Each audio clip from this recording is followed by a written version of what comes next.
Hello! Today we have an absolute treat with you guys. We are here at MAGFest 2026. We have Steiner, okay? We're interviewing Steiner. Hello. Nice to meet you. Nice to see you. Nice to meet you too. Yeah, thanks for having me. So you're really known as the Steins Gate guy, right? Yeah, I'd say so.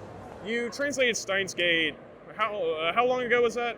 I got on that project in 2011, so that was a long time ago. It's 15 years ago. The actual release was 2014, so 11 years ago, give or take.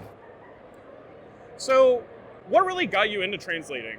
Like, was it just wanting to actually have more media from Japan in the English-speaking world, or something along the lines of that? Oh, yeah. So, I learned Japanese in high school because I was bored and failing my classes. So I basically just wanted to learn more. I wanted to learn more about that kind of thing because that was interesting to me. Like, I was seeing all these games, all these visual novels, manga, that kind of crap. I was into anime since middle school, so I was like, yeah, I want to get into that. So I learned Japanese, and then I'm like, maybe I'll do a project. So I'm going on IRC servers and stuff like that, looking for projects, that kind of crap. And I find the Steins Gate server, translation project, and I just like, what the hey, why not? I did not realize at the time that decision would determine my entire future, but here we are. As a more recent projects, you've been doing VTuber idol stuff like that. Yeah, with Phoebe. Yeah. In addition to that, what got you into that? Is it a passion project? Well, I definitely am passionate about idol management and VTubing and stuff like that. So I was friends with Phoebe prior to becoming her manager.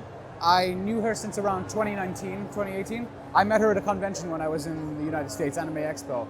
We had a few mutual friends at the same time. And then with that, it was just basically a case of, I saw that she was struggling in certain key areas. And I realized that there was a cross-transference of skills that I'd learned as a translation freelancer. You know, contract negotiation, managing my own time, that kind of thing. I realized that this can actually be applied to entertainment. So I was like, let's give it a shot. And yeah, so I've been managing Phoebe for a few years, sorting out idol shows, bookings, that kind of thing, VTuber side of stuff. And now I'm managing two other idols, Victoria Roman and Mint Phantom. I'm sure there's a lot of challenges with actually being a manager for VTubers and idols and stuff like that. Absolutely, yeah. It's every day is a new kind of hurdle, but it's enjoyable to me. I have a lot of fun with it, so I think that's a big thing for me. I've always enjoyed my translation job, so pivoting into this management stuff, I also enjoy that. And if I didn't enjoy it, I wouldn't be doing it, basically. Very nice, very nice. So let's go on to the other thing you're known for.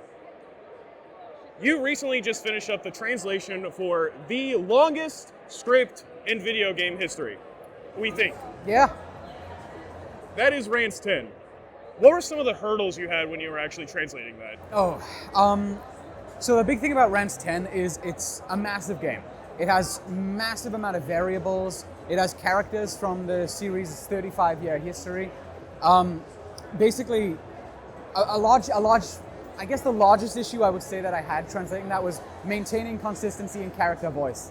Because there are so many characters, and each one sounds very distinct in Japanese, but bringing that over in English, that can be pretty challenging.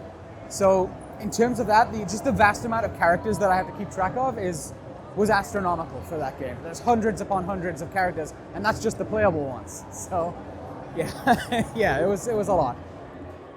Very nice. So are we looking for like a 2040 release, 2045? I couldn't speak to an official release date yet, but maybe by 2060. I don't know. We could be lucky, you know. I'm really hoping to see it in 2070. Yeah. Anyway, let's go a little more fun. Yeah. In terms of characters for the Rance series, who is your absolute favorite character? Oh, that is a tough one given the vast amount of characters that there actually are. But I'm actually kind of very simple. I like Syl.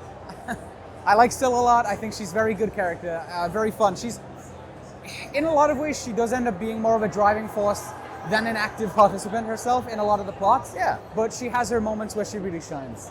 And I think she's a great companion to Rance. I think their dynamic is very, very fun. She's kind of like Rance's handler, if you know what I mean. Yes, I do know exactly what you mean. She tries to keep him in check, but he doesn't really listen, so he just usually bashes her on the head and does what he wants anyway. Yeah, pretty much.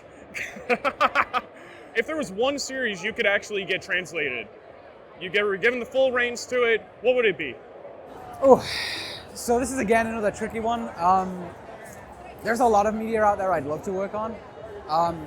Like in terms of specific games, there's a game that I'd love to work on. It's Kajiri Kamui Kagura. It's a game by Light.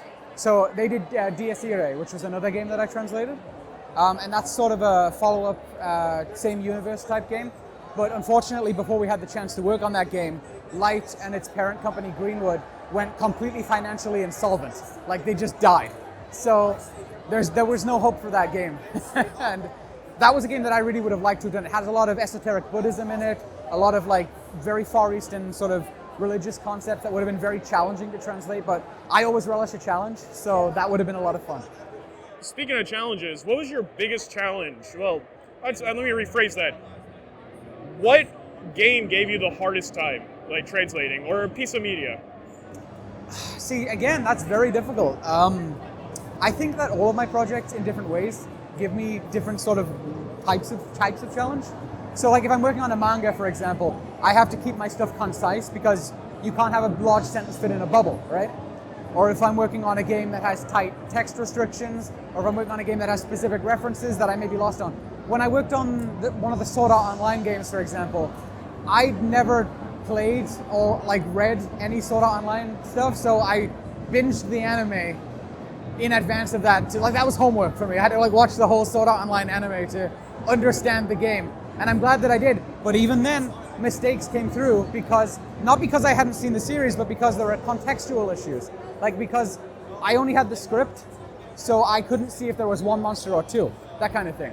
So there are lots of different hurdles like that come into play, depending on the different medium. So it really just is a toss-up, but there's different challenges for different types of things, I'd say. Gotcha. Well, to me, it sounds like being a translator, a localizer, and all that stuff's very difficult, but very rewarding. Yeah. Very, very fulfilling. Last question. If you could describe your work as a type of food, what would it be? Oh darn. Shoot, that is a great question. I guess it's a steak because everybody likes a steak differently. You know what I mean? It's I can do my work the best way for me, but there will always be someone that would have preferred to have it well done or maybe a bit more rare, that kind of thing. But I guess that's the best analogy I can make for that. Well, anyway, thanks for being here. Absolutely. Thanks for doing this interview with us. Andrew Steiner, everyone. Yeah.